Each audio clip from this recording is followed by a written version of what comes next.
ಬೀದರ್ ಜಿಲ್ಲೆಯಲ್ಲಿ ಬಸ್ ನಿಲ್ದಾಣದಲ್ಲಿ ಇವತ್ತು ಕನ್ನಡ ಸೈನ್ಯ ವತಿಯಿಂದ ಏನೋ ಒಂದು ಹೋರಾಟ ಹಮ್ಮಿಕೊಂಡಿದ್ದೇವೆ.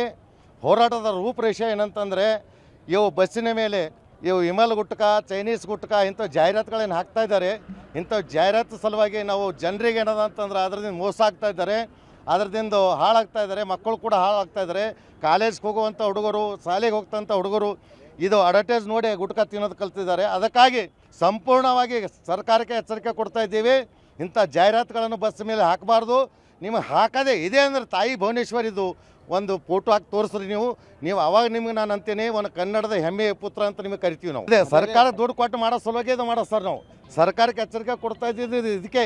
ಮಕ್ಕಳ ಜೀವ ಜೊತೆ ಚೆಲ್ಲಾಟ ಆಡ್ತಾ ಇದ್ದಾರೆ ಅವರು. ಅದಕ್ಕಾಗಿ ಇದಕ್ಕೆ ಹೇಳೋದೇನಂತಂದ್ರೆ ಕರ್ನಾಟಕ ಸಾರಿಗೆ ಸಂಸ್ಥೆ ಏನಂತ ಇದೆ ಬಸ್ಸಿನ ಮೇಲೆ ಅದೇ ಇರಬೇಕು. ಒಂದು ವೇಳೆ ಮತ್ತೆ ಇವರು ಅಂಟಿಸಿದ ಆಯದಲ್ಲಿ ಮತ್ತೆ ಬೇರೆ ಬೇರೆ ರೂಪರೇಷೆಗಳನ್ನು ಹಾಕಿ ಉಗ್ರವಾದ ಹೋರಾಟ ಮಾಡಲಿಕ್ಕೆ ನಾವು ಎಚ್ಚರಿಕೆ ಕೊಡ್ತಾ ಇದ್ದೀವಿ.